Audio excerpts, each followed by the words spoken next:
The wind had a bitter edge that evening, carrying dust and the scent of the dry prairie across the endless, stretches of barren land. A lone figure moved with cautious determination, her coat pulled tightly around her shoulders, shielding her from the chill that cut through even the thickest layers. Her boots left shallow impressions in the hard dirt, each step echoing a life of hardship, survival, and quiet desperation. She didn't have much: a tattered coat, worn boots, and a heart heavy with memories that she could never fully escape. But she had grit, and she had a stubborn streak that refused to give in completely, even when the world seemed determined to break her. The sun dipped low behind the distant hills, painting the sky in streaks of orange and violet, a cruel contrast to the shadowed emptiness around her. She had been wandering for days, moving from one small town to another, seeking work, food, and a place to rest her weary body.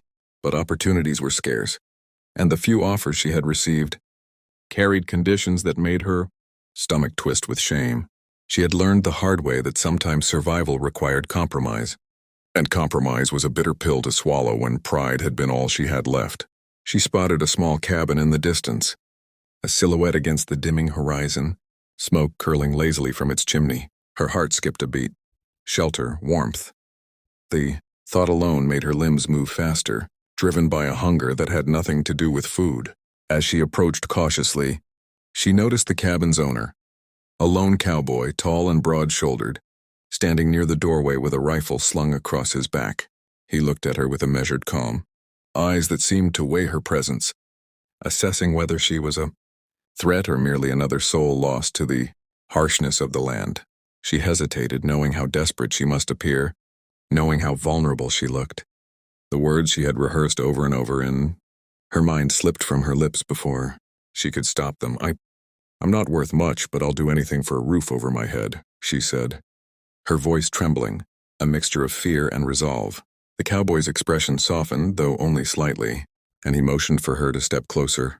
Inside, the cabin was modest but warm. A fire crackled in the hearth, casting dancing shadows across the wooden walls. The cowboy, whose name she learned was Caleb, offered her a seat and a cup of stew. She accepted, hands shaking as she held the bowl, not just from cold but from the sheer relief of being allowed inside. Words were unnecessary. The quiet understanding between them spoke volumes. She had been seen, acknowledged, and for now that was enough. As the night wore on, they talked cautiously, revealing fragments of their pasts. Caleb had chosen solitude after losing those he loved, seeking solace in the wide-open spaces where no one could hurt him again. She spoke of the streets, the small towns, the relentless struggle to survive. Each story carried a weight, a subtle confession of pain and endurance that drew them closer, bridging the gap between strangers with shared scars.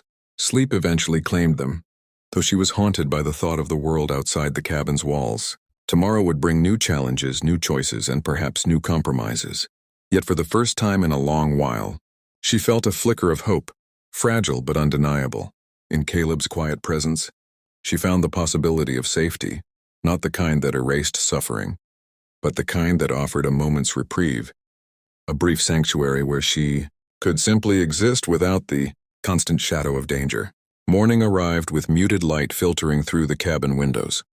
She awoke to the smell of fresh bread and coffee, the simple comforts of domestic life starkly contrasting with the harshness of the plains outside.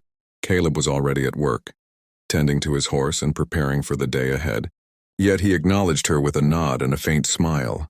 That small gesture carried more reassurance than words ever could.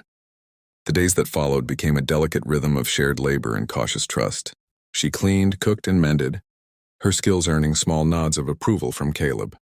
In return, he offered protection, guidance, and, more importantly, a space where she could breathe without fear. It wasn't love, not yet, but it was a connection, a fragile tether between two damaged souls navigating a world that offered little kindness. Evenings were the hardest. The wind still bit through the cracks in the cabin walls, and loneliness pressed in when silence fell. She often found herself staring into the fire, thoughts drifting to her past, wondering if she would ever truly belong anywhere. Caleb noticed the weight she carried and, in quiet moments, shared his own burdens. They spoke of loss, regret, and the elusive search for peace, their voices low, carrying the intimacy of mutual understanding rather than romance. One evening, as a storm gathered outside, She admitted aloud what she had only whispered in her mind before. I don't want to be just someone who survives. I want to be someone who matters. Caleb looked at her, his eyes reflecting the firelight, and for the first time, he spoke words that went beyond mere acknowledgement. You already matter, he said simply. No flourish, no promise of more. Just a truth that settled between them like a seed in fertile soil. The storm raged through the night, wind lashing against the cabin, but inside they endured together. By the morning, the world outside was washed clean, glistening under a tentative sun. She stepped outside for the first time without fear, feeling the rough dirt under her boots, the freedom of movement tempered by newfound caution. Caleb joined her, offering a steadying presence. The road ahead would be uncertain, fraught with challenges, but for the first time, she believed she could face it. She realized that survival wasn't only about enduring hardship, it was about finding moments of grace, however fleeting, and holding on to them. In Caleb, she had found not just shelter, but recognition, respect, and a measure of trust. And though her journey was far from over, she now understood that even the smallest kindness could light a path through the darkest of times. The morning sun burned away the storm's shadows, and she stepped outside, feeling the crisp prairie air fill her lungs. Caleb was already tending to the corral, moving with calm efficiency. She offered to help, and he nodded, guiding her to stack firewood neatly. The simple task gave her a sense of purpose, each piece of wood a small victory. Hours passed, the sun high and unforgiving, but she found rhythm and pride in her work. Caleb observed her, sometimes correcting, sometimes silently approving. She noticed small details about him, the scar along his forearm, the tight jaw when he concentrated, and felt curiosity about the man behind the cowboy.